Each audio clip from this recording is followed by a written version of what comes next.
Hello students, अब जो हमारा नोट नंबर 9 है इसको हम देख लेते हैं। नोट नंबर 9 में क्या है कि हमने एक सिंबल यूज़ किया f ऑफ x। इसे क्या रीड करेंगे? f of x। ठीक है, ये f ऑफ x किसे रिप्रेजेंट करता है? ये रिप्रेजेंट करता है एक्सप्रेशन इन x। अगर हमारे पास कोई मैथमेटिकल एक्सप्रेशन x में गिवन हो तो उसको हम क्या बोलेंगे? f of x। ठीक है, इसे हमने क्या बोला? Expression in x. क्लियर है? अब जैसे तुम ना यहाँ पे थोड़ा ध्यान दो। ठीक है, ये जैसे मैंने देखो, जैसे मैंने लिखा f स्मॉल f और ये ब्रैकेट में x लिखा, इसका क्या मतलब है? सम एक्सप्रेशन इन x। ये कोई भी एल्जेब्रिक एक्सप्रेशन हो, ये कोई भी एक मैथमेटिकल एक्सप्रेशन होना चाहिए x में, उसको हम क्या बोलेंगे? f of x। अच्छा, एक्सप्रेशन और इक्वेशन में क्या डिफरेंस होता है? जो हमारा इक्वेशन होता है ना, उसमें इज इक्वल टू जीरो होता है, इक्वल्स टू जीरो होता है, बट एक्सप्रेशन में कोई इक्वल्स टू जीरो नहीं होता है। ठीक है, जैसे हमने क्या लिखा यहाँ पे f ऑफ x को किसके इक्वल कर दिया? 1 अपॉन x माइनस 5। ये जो है ना, ये 1 अपॉन x माइनस 5 ये एक एक्सप्रेशन है। किस में एक्सप्रेशन है? x में एक्सप्रेशन है। अगर मैंने लिख दिया 1 upon x minus 5 is equal to 0, तो ये अब एक्सप्रेशन नहीं बचा, ये अब इक्वेशन हो गया। क्या हो गया बच्चे? ये इक्वेशन हो गया। और अगर मैंने लिखा 1 अपॉन x माइनस 5, तो ये इक्वल्स टू 0 नहीं लगाया, तो ये एक एक्सप्रेशन हो गया। तो हम लोग अगर ये एक्सप्रेशन जो है ये x में है, तो इसको हमने क्या किससे रिप्रेजेंट किया? f of x। अगर ये एक्सप्रेशन y में होता तो कैसे लिखते? f of y। f of y is equal to क्या लिखते? 1 अपॉन y माइनस 5। क्लियर है ये बात? अब यहाँ पे क्या होता है कि एक वर्ड आता है डोमेन। ठीक है, तो डोमेन को हम in detail relations and functions, ये चैप्टर है, इसमें हम ये करेंगे, आपको इन डिटेल पढ़ेंगे, बट टाइम बीइंग थोड़ा डोमेन हम लोग सीख लेते हैं क्योंकि अभी थोड़ा आगे काम आएगा। ठीक है, इसी चैप्टर में तो इन डिटेल तो पढ़ना ही हमें, डोमेन हो गया, रेंज हो गई, रिलेशंस एंड फंक्शंस चैप्टर में पढ़ना है। अब जैसे मैंने एक वर्ड आया डोमेन, डोमेन का पहले मतलब क्या होता है इसको समझो। अगर मैंने बोला कि find the domain of this expression, या मैंने बोला find the domain of this function f of x, इस फंक्शन f ऑफ x का डोमेन निकालो, तो इसका क्या मतलब है कि हमें उन सारे x के वैल्यूज़ का सेट बनाना है जिस x के वैल्यूज़ पर ये एक्सप्रेशन डिफाइंड हो।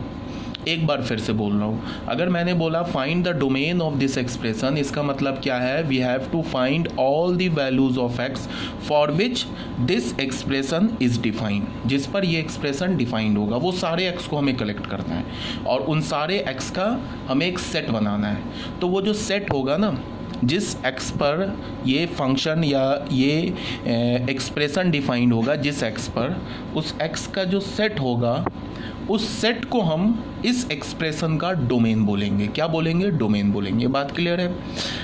अब यहाँ पे होता क्या है कि जनरली अगर मैं ऐसे, तुम देखो, मैंने f ऑफ x ले लिया 1 अपॉन x माइनस 5। ठीक है, अब मैंने बोला कि put x is equal to 4 लिया हमने। अब चलो, अगर मैंने ये जो डेफिनेशन बताया ना, इस डेफिनेशन के अकॉर्डिंग मैं इसका डोमेन फाइंड आउट कर रहा हूँ। मैंने बोला कि x इज इक्वल टू 4 हमने पुट किया इस एक्सप्रेशन में, तो इसको हम क्या बोलेंगे?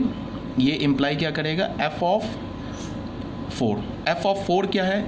यहाँ पे हमने x की जगह 4 डाला, तो यहाँ भी 4 डाल देंगे, तो 1 अपॉन 4 माइनस 5, ये क्या मिल गया? 1 अपॉन माइनस 1 किसके इक्वल मिल गया? माइनस 1 के इक्वल। तो इसका क्या मतलब है कि जब हमने x का वैल्यू 4 लिया ना, तो बच्चे ये जो एक्सप्रेशन है ना f ऑफ x, ये डिफाइंड हो गया।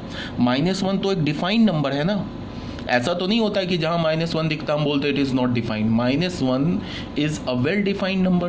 तो x इज इक्वल टू 4 पर हमें इस फंक्शन का या इस एक्सप्रेशन का, मैं बार बार फंक्शन बोल रहा हूँ, एक्चुअली ये फंक्शन है, आगे हम पढ़ोगे, बट अभी तुम्हें याद रखना है कि ये एक एक्सप्रेशन है इन x में। ठीक है, अगर मैंने बोला कि x इज इक्वल टू 4 पर ये जो f ऑफ x एक्सप्रेशन है, जो कि 1 अपॉन x माइनस 5 के इक्वल है, ये डिफाइंड हो गया, वेल डिफाइंड हो गया। ठीक है, किस पर? x इज इक्वल टू 4 पर। और x इज इक्वल टू 4 पर इस एक्सप्रेशन का वैल्यू क्या मिला? -1। तो इसका क्या मतलब है? x इज इक्वल टू 4 जो है ना, ये इस एक्सप्रेशन के डोमेन का एक एलिमेंट हमें मिल गया।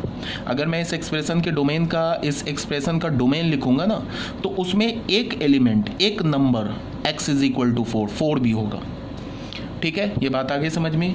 अब अगर मैंने किया आपकी put x is equal to suppose that मैंने -1 रखा, x का वैल्यू -1, तो ये हमें क्या मिलेगा, f ऑफ -1, ये किसके इक्वल मिला, 1 अपॉन, यहाँ -1 डालो, -1 -5, ये किसके इक्वल मिला, 1 अपॉन -6, ये क्या हो गया, -1 अपॉन 6। अब बच्चे फिर देखो, अगर हमने x का वैल्यू -1 डाला तो ये जो एक्सप्रेशन है इसका वैल्यू हमें क्या मिला, -1 अपॉन 6। अब अगर मैं पूछूं कि क्या -1 अपॉन 6 वेल डिफाइंड नंबर है, तो बिल्कुल है, इसमें कोई एम्बिग्यूटी तो है नहीं कि -1 अपॉन 6 डिफाइंड है या नहीं डिफाइंड, ये तो डिफाइंड है ना। तो इसका क्या मतलब हुआ कि x इज इक्वल टू 1 भी इस फंक्शन का डोमेन है।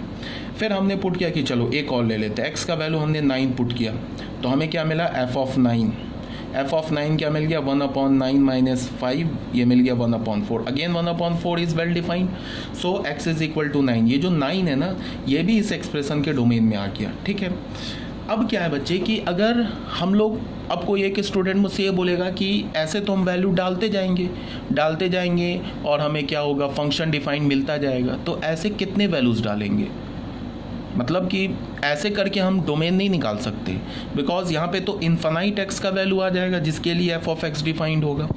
तो ये जो मैं अभी तुम्हें कैलकुलेट कर रहा हूँ ना, ये प्रोसीजर नहीं है डोमेन निकालने का। मतलब कि तुम्हें उस एक्स को नहीं देखना है जिस एक्स पर ये एफ ऑफ एक्स डिफाइंड है, उस एक्स को नहीं देखना है। अब तुम्हें इसका उल्टा देखना है, तुम्हें उस एक्स को देखना है जिस पर ये एफ ऑफ एक्स डिफाइंड नहीं है। आ रही है मेरी बात समझ में? उस एक्स को नहीं देखना है जिस पर ये फंक्शन डिफाइंड है, बिकॉज अगर तुम उस एक्स को देखोगे या मतलब उस एक्स का वैल्यू खोजोगे जिस पर ये फंक्शन डिफाइंड है, तो वो तो इन्फानाइट वैल्यूज आ जाएगा, तो हम इन्फानाइट वैल्यूज को तो काउंट नहीं कर सकते। बट ये एफ ऑफ एक्स जो है ना, ये एक फाइनाइट वैल्यू पर नॉट डिफाइंड होगा। हमें अब उस एक्स को खोजना है जिस पर ये नॉट डिफाइंड है। अगर मान लो कि वो हमें एक्स मिल गया, अब उस एक्स को हम क्या करेंगे, पूरे रियल नंबर से सब्ट्रैक्ट कर देंगे, तो फाइनल हमें क्या मिल जाएगा, फंक्शन का डोमेन मिल जाएगा। तो यहाँ पे बहुत ही ऑब्वियस सी बात है, इसको देखो बच्चे, बहुत ऑब्वियस सी बात है कि अगर हमने एफ ऑफ 5 डाला तो यहाँ पे हमें क्या मिल जाएगा, 1/5 - 5, ये क्या मिल जाएगा, 1/0। अब ये बताओ, ये 1/0 क्या मिला हमें, नॉट डिफाइंड। तो इसका क्या मतलब हो गया कि ये जो x इज इक्वल टू 5 है ना, इस x इज इक्वल टू 5 पर ये एक्सप्रेशन डिफाइन नहीं है। तो इसका क्या मतलब हुआ कि तुम x इज इक्वल टू 5 इस फंक्शन के डोमेन में नहीं ले सकते हो। अब मेरा क्वेश्चन है, क्या और भी कोई x का वैल्यू है जिस पर ये एक्सप्रेशन डिफाइन नहीं है? तो मैं बोलूँगा कि नहीं, सिर्फ एक ही वैल्यू है, सिर्फ x इज इक्वल टू 5 है जिस पर ये फंक्शन डिफाइन नहीं है। अब बाकी कुछ भी डाल लो, x का वैल्यू 5 छोड़ के कुछ भी डाल लो, ये f ऑफ x डिफाइंड होगा, मतलब ये एक्सप्रेशन डिफाइंड होगा। बात आ रही है ना समझ में?